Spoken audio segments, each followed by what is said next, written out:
সাউদ সিদ্দিকী কোথায়? মদিনায় উমরা করতে গেছে, সেখান থেকে ফেসবুকে পোস্ট করেছে, আমার যারা ভক্ত আছো তারা সবাই দরুদ পড়ে আমাকে পাঠাও, আমি নবীজির কবরে পৌঁছে দেবো। শালা বড় কন্ট্রাক্টর। এটার মানে জানেন? এই তো ধান্দা। কোরআন শোনাম, আমি গল্প করতে আসিনি। সাউদ সিদ্দিকীকে বলবো কোরআনের তফসিরটা ভালো করে দেখবি। এক শ্রেণীর হুজুর প্রথমে জাহান্নামে প্রবেশ করবে। হাদিসে আছে, আজকের এই জলসায় সবাই একবার আমার সাথে বলুন তো সাল্লাল্লাহু আলাইহি ওয়াসাল্লাম। এই যে দরুদ পড়লাম, ফেরেশতারা নবীর কাছে পৌঁছাবে না? পৌঁছাবে না? পৌঁছাবে। এটা হচ্ছে সহি হাদিস। আর এই গুটকাখোর বলছে তোরা আমাকে পাঠাবি, আমি নবীর কাছে পৌঁছে দেবো। জিলাপি কতদিন চালাবে এরকম করে বাজার? মানুষকে ধোঁকা দিও না। কোরআন শুনেলেন, ইন্নাল্লাযীনা ইয়াকতুমুনা মা আনজালাল্লাহু মিনাল কিতাব ওয়া ইয়াশতারুনা বিহি সামানান কালীলা উলাইকা মা ইয়াকুলুনা ফি বুতুনিহিম ইল্লান নার। এটা কোরআন। হে নবী বলে দাও, যারা নিজের পেট ভরাবার জন্যে দিনকে বিক্রি করে, কিকে বিক্রি করে? দিনকে। আমার আয়াতকে লুকিয়ে দেয়, তারা নিজেদের পেটেতে আগুন ছাড়া আর কিছু ভরে না। তাদেরকে আমি আল্লাহ কঠিন আযাবে মুবতালা করব। মানুষকে ভুল ব্যাখ্যা দিচ্ছে, আমার কাছে দরুদ পড়ে পাঠাও, আমি নবীর কবরে পৌঁছে দেবো। নেমো খারামির একটা জায়গা থাকে, মিথ্যাবাদীর কাঁচা মিছে কথা, ধোঁকাবাজ প্রতারক সাউদ সিদ্দিকী। আর আমাকে কাফের বলে ফতোয়া দাও। তোমার যদি হিম্মত থাকে আমার সঙ্গে কিতাব নিয়ে বসো, তোকে হাদিস আর কোরআন দিয়ে ঢেকে দেবো আমি। তোর যোগ্যতাই নেই, মাদ্রাসার মুখ দেখেনি। এরা কি শিখেছে শুনেলেন? আমার মায়রম বড় পীর আব্দুল কাদের জিলানী রহমাতুল্লাহ আলাইহি গাছ তলায় খেলা করছিলেন, এই গল্প ছাড়া কিছুই নেই। আচ্ছা, এতক্ষণ আমি কোরআন শোনালাম না কি শোনালাম? আজকে আমি এই মাসের মধ্যে সব থেকে বেশি তফসির আজকে করলাম। করেছি না করি নাই? সূরা নাবা থেকে কত কত জায়গা থেকে তফসির শোনালাম আপনাদেরকে, খালি তফসির ব্যাখ্যা। তাদেরকে বলুন তো, একটাও কোরআন হাদিসের তফসির নাই, খালি অমুক হুজুর অমুক হুজুর, এই ছাড়া তো গল্পই নাই। আমি কবে আমার বাপের মানসাই পড়ার জীবনে ডাব পেরে খেয়েছি, এরা আমাকে বলছে ডাব চোর। আচ্ছা আপনারা বলুন, আমাদের মাদ্রাসাগুলো, এখানে মাদ্রাসার আদায় হচ্ছিল না? হয়নি? কথা বলে না? মাদ্রাসার, আপনাদের মাদ্রাসা। আচ্ছা, এই মাদ্রাসাগুলো যাকাত, দান, সদকা, ফিতরা থেকে চলে না? চলে না? চলে। আমি বলে দিই, ভারতের যতগুলো মাদ্রাসা আছে সব যাকাত, সদকা, ফিতরার পয়সা থেকে চলে। আমাকে তারা বলছে ফিতরাখোর। এখান থেকে শুনেলে এটার মানে দাঁড়াচ্ছে আমরা মৌলবীরা ফিতরার পয়সা খেয়ে মৌলবী হয়েছি। ফিতরার পয়সা জানেন তালবিলিমের জন্য হালাল না হারাম? কথা বলে না, জোরে বলুন। হালাল। এই জিলাপি আর গুটকাখোর দিকে বুঝান, তোদের মাদ্রাসাগুলো কিসের পয়সায় চালাস? মাজারের চুরি করা পয়সা, মাজারের মুরগি বেচা পয়সা, মাজারের ছাগল বেচা পয়সা। শুনেলেন, আপনাদেরকে বলে যায়, যদি কেউ আমার বয়ান শুনতে আসেন, আমার বেরেলি ভাই, ফুরফুরার ভাইয়েরা, অনুরোধ করে বলে যাচ্ছি, গালি দেবার আগে ভাববেন। আমি বুঝিয়ে দিই, পৃথিবীর যতগুলো বড় বড় হাদিস বিচারক আছে তারা বলেছে আল্লাহ ছাড়া কারুর নামে মান্যত করা যাবে? কথা বলেন। ঠাকুরের প্রসাদ এই জন্য হারাম, আল্লাহ ব্যতীত অপরের নামে মান্যত করা। কোরআন শোনাবো, আমার আল্লাহ রাব্বুল আলামিন কোরআনে বলেছেন, ইন্নামা হাররামা আলাইকুমুল মাইতাতা ওয়াদ-দামা ওয়া লাহমাল খিনজির ওয়া মা উহিল্লা বিহি লিগাইরিল্লাহ। প্রবাহিত রক্ত, মরা জন্তুর মাংস, শুয়োরের মাংস, আল্লাহ ব্যতীত অপরের নামে উৎসর্গিত জিনিস তোমাদের জন্য হারাম করা হয়েছে। পরের আয়াতে চলুন, মারাত্মক আয়াত। পরের আয়াতটা কি কি বললাম? প্রবাহিত রক্ত। সবাই বলুন কি? প্রবাহিত রক্ত, মরা জন্তুর মাংস, শুয়োরের মাংস আল্লাহ ব্যতীত অপরের নামে উৎসর্গ করা জিনিস। যদি বলেন উৎসর্গ, অনেক মায়েরা বুঝে না, তারা করে ফেলে মান্যত। আমার ছেলে যদি স্কুলে ফার্স্ট হয়, আমি অমুক মাজারে বাবার নামে একটা মুরগি দেবো, 1000 বার বিসমিল্লাহ পড়ে জবাই করলেও হারাম। আমার ছেলে যদি বিয়ে হয়ে যায়, আমার ছেলের যদি বাচ্চা হয়, আমার বৌমায়ের বাচ্চা হলে আমি অবশ্যই তাদেরকে মাজারে একটা অমুক পাথর চাপড়ি বাবার নামে, মকদুম বাবার নামে একটা ছাগল দেবো, সম্পূর্ণ হারাম। পরের আয়াতটা শুনেলেন, ফামানি তুররা গায়রা বাগিন ওয়ালা আদিন ফালা ইসমা আলাই ইন্নাল্লাহা গফুরুর রহিম। তোমরা যদি বিপদগ্রস্ত হও, ফামানি তুররা গায়রা বাগিন, বাগিন শব্দের অর্থ মানে বিপদগ্রস্ত, ক্ষতিগ্রস্ত। শুনেলেন, জঙ্গলে পৌঁছে গেছেন, এমন জায়গায় পৌঁছেছেন সেখানে খাবার নাই, আপনি না খেলে মারা যাবেন। সেই অবস্থায় যদি দেখেন কটা প্লেট, 2টো প্লেট, কটা বললাম, 2টো প্লেট, একটা প্লেটে মাজারের পড়া মুরগির মাংস আর একটা প্লেটে শুয়োরের মাংস, মুহাদ্দিসিনরা বলছে জান বাঁচানোর জন্য 2 পিস শুয়োরের মাংস খাবে, কিন্তু মাজারের পড়া মুরগির মাংসটা খেও না। কথাটা বুঝতে পেরেছেন? বুঝাতে পারলাম? আমি গুদা বাংলায় কথা বলি, শুদ্ধ বাংলায় নয়। যদি 2টো প্লেটে খাবার থাকে, মুরগির মাংস, একটা প্লেটে মাজারের পড়া মুরগি, পীরের নামে মান্যত করা মুরগি, আর একটা প্লেটে শুয়োরের মাংস থাকে, বিশেষজ্ঞরা যারা হাদিস বিচারক মুহাদ্দিসিনরা বলছেন, বড় বড় উলামায়ে দ্বীনরা বলছেন যে ওই শুয়োরের মাংসটা জান বাঁচানোর জন্য 2 পিস খাবে, কিন্তু মুরগির মাংসটা খেও না। এই শুয়োরের থেকেও ডেঞ্জার, হারাম ওই মুরগিটা যেটা আল্লাহ ব্যতীত অপরের নামে উৎসর্গ করা হয়েছে। আল্লাহ ছাড়া অপরের নামে উৎসর্গ করার কারণে। আমার মুসলমান ভাই, তোরা মাজারের মুরগি পড়া ওই হারাম পয়সায় মাদ্রাসা চালাস, দিয়ে মৌলবি হয়েছিস। আর যাকে দেখছেন সিটকে মৌলবি, একটা মুর্শিদাবাদের তাহের রিজভী না কি নাম, হ্যাঁ, প্রতিনিয়ত আমাকে আর মুমতাজ ভাই আর ক্যাকে আমাদের সব গাল দিচ্ছে। কি বুঝলেন? গাল দেখ, আলহামদুলিল্লাহ। তবে একটাই কথা বলবো, ওর পরিচয় আমি বার করেছি ওর এলাকায় গিয়ে। কি, ওর ডাক নাম হচ্ছে রনি। মাদ্রাসার মুখ দেখেনি, ভিক্ষা করতো, মাইক বাজিয়ে মাদ্রাসার আদায় করে বেড়াতো, দিয়ে এখন বক্তা হয়েছে। বক্তাদের বক্তব্য শুনে শুনে, আরে আমি তো দূরের কথা, আমার ড্রাইভারের সঙ্গে কথা বলতে পারবে না।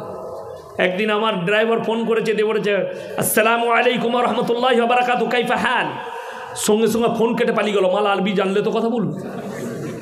হ্যাঁ, আমার ড্রাইভার, আমাকে ফোন করতে হবে না। আমার যে পিএ আছে তার সঙ্গে এরা বসতে পারবে না।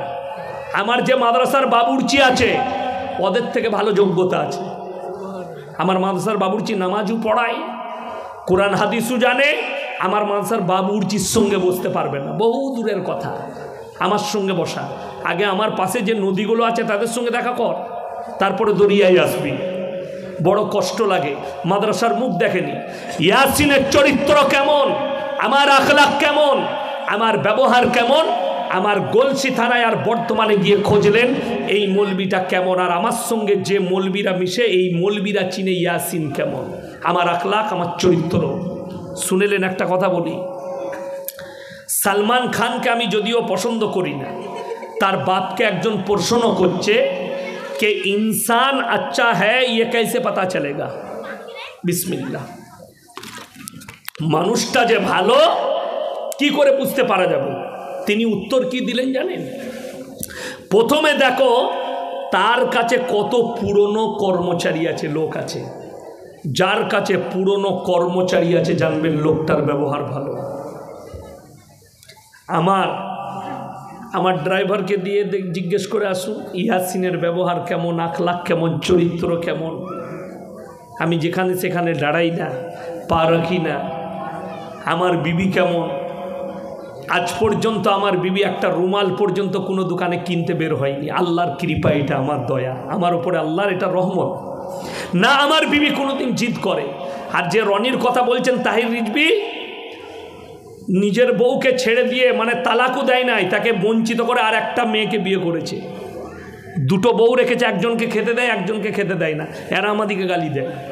জুবের রিজভী যে বলেছে ওহাবিরা মুরগি জবাই করলে, দেওবন্দিরা মুরগি জবাই করলে সেই মুরগি খাওয়া হারাম, এবং তাদের ঘরে যারা বিটির বিয়ে দিবে তারা কাফের হয়ে যাবে, বিবির অটো তালাক হবে। কে বলেছে? মুফতি জুবের রিজভী মুর্শিদাবাদে। ওয়াহাবিদের ঘরে বিটির বিয়ে দিলে, আহলে হাদিস ঘরে কিংবা দেওবন্দি ঘরে বিটির বিয়ে দিলে তার তালাক হয়ে যাবে এবং হারাম হবে, এই ফতোয়া দিয়েছে। অথচ শুনেলেন, আমি জানিয়ে যাই, একে প্রশ্ন করো, তার বিটি পালিয়ে গিয়ে একটা দেওবন্দি ঘরে বিয়ে করেছে। সেই জায়গার নাম হচ্ছে দয়ানগর। আমি জলসা করতে গিয়েছিলাম, জিজ্ঞেস করে এলাম, হ্যাঁ রে, এরা যে বলছে মুলাকাত করা যাবে না, আপনাদের কালিয়া চকে আমার ম্যানেজার দাঁড়িয়ে আছে, জিজ্ঞেস করুন। রাতের বেলায় সেদিনে ফল কিনতে দাঁড়ালাম, তো একজন বেরেলি ভাই বক্তা, আমরা কেউ কি কাফের বলি না, বলি? কথা বলেন, আমি এখনো পর্যন্ত কেউ কি কাফের বললাম না। তাহের রিজভিও কাফের নয়, ভালো মানুষ, কিন্তু ভুল বলছে, ভুলটা বলছি। একজন বেরেলি বক্তা, আমি কিন্তু তাকে চিনি না, দেখতে ভালো, উঁচু টুপি পরে আছে, আমার সঙ্গে মুলাকাত করলো, আমি মুলাকাত করলাম। বললে, হুজুর একটা সেলফি নেবো। আমি বললাম, লাও। আমার তো সবাই লাই, তুমি বাদ যাবে কেন? তো সে সেলফি নিল। এই হারামখোর জুবের রিজভী বলছে আহলে হাদিস দেওবন্দি বক্তাদের সঙ্গে মুলাকাত করলে বিবির তালাক পড়ে যাবে। তাইলে আমি চিন্তা করছি এই মৌলবিটার বউটা এখন কি হবে। কথাটা বুঝতে পারেননি?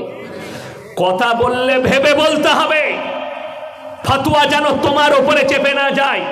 সে লোককে বলছে আহলে হাদিস ঘরে দেওবন্দি ঘরে বিটির বিয়ে দেওয়া যাবে না, আর তার বিটির দেওবন্দি ঘরে বিয়ে করেছে জুবের রিজভির বউটা কি হবে। আমি তাই চিন্তা করছি, তো ওর বউয়ের তো তালাক পড়ে গেছে, ওই জন্য ভেবে চিনতে।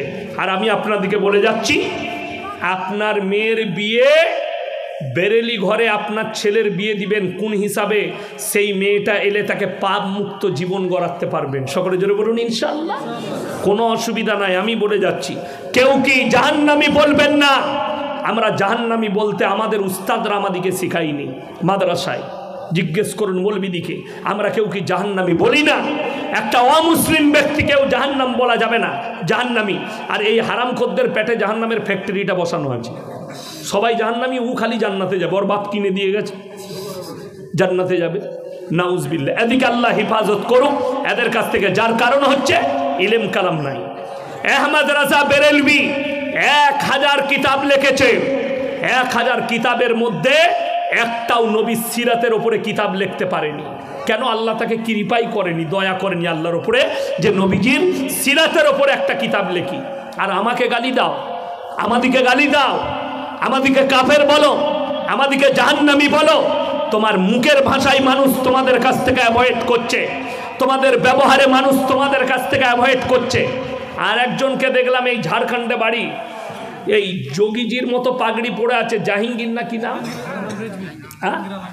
জাহাঙ্গীর আলম রিজভী। এ তো আবার দেখছি বড় গালি গোলজ। কাদিকে? আহলে হাদিসরা আহলে খবিস, দেওবন্দিরা কাফের, অমুক কাফের। বাস্তব কথা জানেন, আমি তো দেওবন্দি মাদ্রাসায় দেওবন্দে পড়েছি, ওই জন্য আমাকে এত গালি দেয়। কি বুঝলেন? বড় কষ্টের বিষয়টা বলে দিই, এদের ভাষার কোনো ঠিক নেই, মাথা মুন্ডু নেই। আমি আপনাদেরকে অনুরোধ করে যাচ্ছি, হে আমার যুবক, তোমরা যদি ইয়াসিনকে মহাব্বত করো, কোনো মৌলবীকে গালি দিবে না। সকলে জোরে বলুন ইনশাআল্লাহ। কোনো মৌলবীকে গালি দিবেন না, তাতে সে বেরেলি হোক আর ফুরফুরার হোক, গালি দিও না। কমেন্টে কেউ গালি লিখবেন না, একমাত্র আমার আল্লাহ জানেন। জানতে পারবেন না, পারবেন না, তুমি গালি দিলে দিও না।